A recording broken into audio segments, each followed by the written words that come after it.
बिस्मिल्लाहिर्रहमानिर्रहीम। Last lecture में हम लोगों ने हरकत के बारे में पढ़ा था। हरकत क्या होती हैं? ज़बर, ज़ेर और पेश। ज़बर का हमने लेसन पढ़ा था जिसमें हमने आगे पीछे जो लिखे हुए अलिफ से लेके ये तक के वर्ड्स हैं उनको आगे पीछे लिखा हुआ था, ताकि एक तो हमारी ये रिवीजन हो जाए कि क्या हमें वर्ड्स पढ़ने आगे हैं या नहीं, और सेकेंडली कि जब उनके ऊपर फिर हम ज़बर पढ़ेंगे तो उसको किस तरह से पढ़ेंगे। ठीक है, तो मैंने आपको ये बताया था कि जब ज़बर होती है तो उसको हम किस तरह से पढ़ते हैं।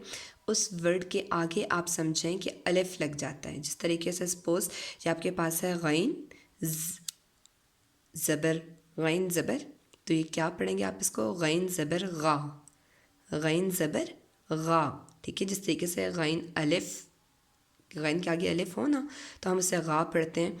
सेम गैन के ऊपर ज़बर है तो गा, लाम के ऊपर ज़बर है तो ला, ज़ा के ऊपर ज़बर है तो ज़ा, मीम के ऊपर ज़बर है तो मा।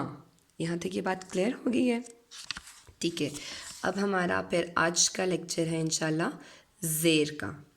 ठीक है, हरकत में से ये दूसरी जो कैटेगरी है वो ज़ेर की है और थर्ड वन जो है वो पेश की है।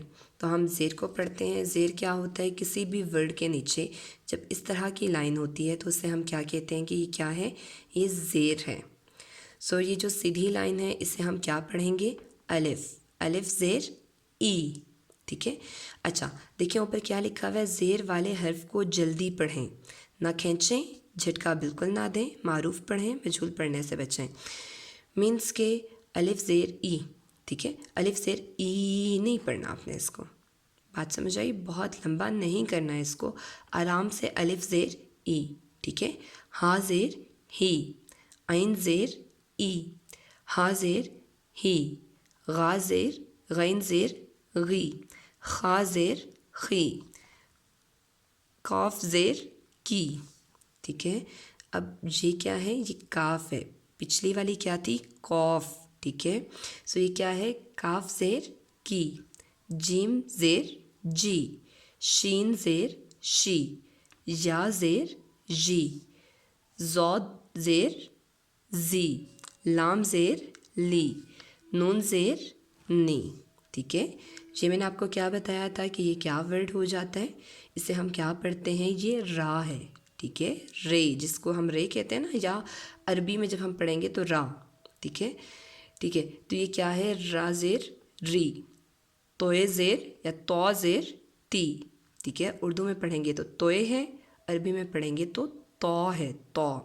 तौ ज़ेर ती, दाल ज़ेर दी, ता ज़ेर ती, सौद ज़ेर सी, सीन ज़ेर सी, जा ज़ेर जी, ज़ौ ज़ेर जी, जाल ज़ेर जी, सा ज़ेर सी, फ़ा ज़ेर फ़ी, वा ज़ेर वाव ज़ेर वी, बा ज़ेर बी, मीम ज़ेर मी। ठीक है, तो ये पढ़ने के बाद अब आपको क्या समझ आया? एक बात जो हमें इससे क्लियर हुई कि जब ज़बर होता है, ठीक है, तो वर्ड के आगे आप समझें कि अलिफ लग जाता है। जिस तरीके से आइन ज़बर होता है तो आ हो जाता।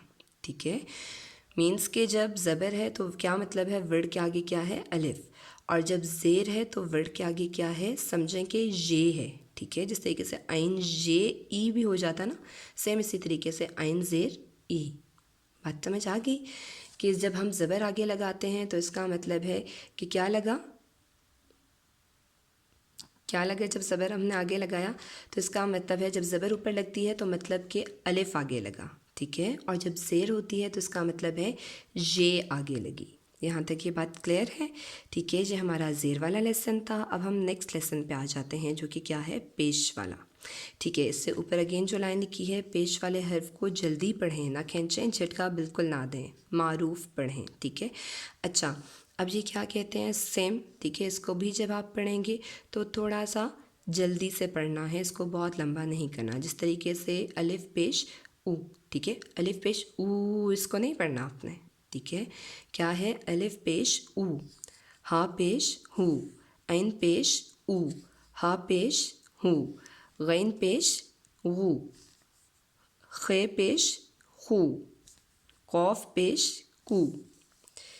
काफ पेश कू, जीम पेश जू, शीन पेश शू, या पेश यू, जौद पेश जू, लाम पेश लू, नून पेश नू, रा पेश रू, तो पेश तू, दाल पेश दू, ता पेश तू, सौद पेश सू, सीन पेश सू, जा पेश जू। ठीक है, फिर आगे क्या है, जौ पेश जू, जाल पेश जू, सा पेश सू, फा पेश फू, वाव पेश वू, बा पेश बू और मीम पेश मू। बात क्लियर हो गई है। ठीक है, ये आपके पास लेसन था। इससे हमें पता ये चला ये जो हरकत हैं ज़बर, ज़ेर और पेश, ये तीन, ठीक है, बेसिक ये तीन हैं। और इसमें जब हम ज़बर किसी वर्ड के साथ लगाएंगे तो इसका मतलब ये है, समझ लें, उसको इस तरह से पढ़ना है कि उसके आगे हमने अलिफ लगा दिया।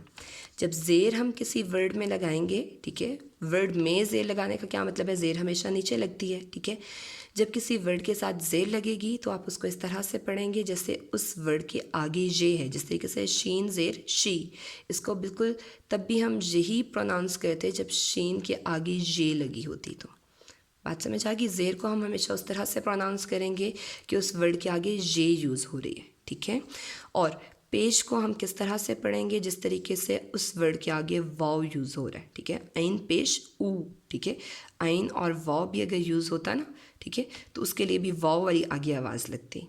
हा पेश हूँ, तो हा और वाव के ऊपर भी जब होता तो ये हू, मतलब वाव आखिर में आवाज़ आ रही है। तो हमने क्या सीखा कि ज़बर के आखिर में, ठीक है, जिस वर्ड के ऊपर ज़बर है उसको इस तरह से पढ़ेंगे कि उसके आखिर में अलिफ है, जिस वर्ड के नीचे ज़ेर है उसको हम इस तरह से प्रोनाउंस करेंगे, उसकी प्रोनाउंसिएशन उस वर्ड के साथ सेम है जिसके आगे ये लगी होती है, जैसे दाल ज़ेर दी। ठीक है, दाल और ये भी लगा होता है तो उससे भी हम इसी तरह से प्रोनाउंस करते हैं। सेम पेश है। ठीक है, पेश को हम किस तरह से प्रोनाउंस करेंगे, दाल पेश दू। ठीक है, दाल और वाव भी अगर आगे होता ना, ठीक है, और जो आगे इस तरह पेश होती तो हम इसे इसी तरह से प्रोनाउंस करते हैं। सो यहाँ तक ये बात क्लियर होगी। हमने क्या पढ़ा आज के लेसन में, ज़ेर और पेश को डिस्कस किया और इसके साथ हमारे जो 3 बेसिक हरकत हैं वो क्या हो चुके हैं, कंप्लीट।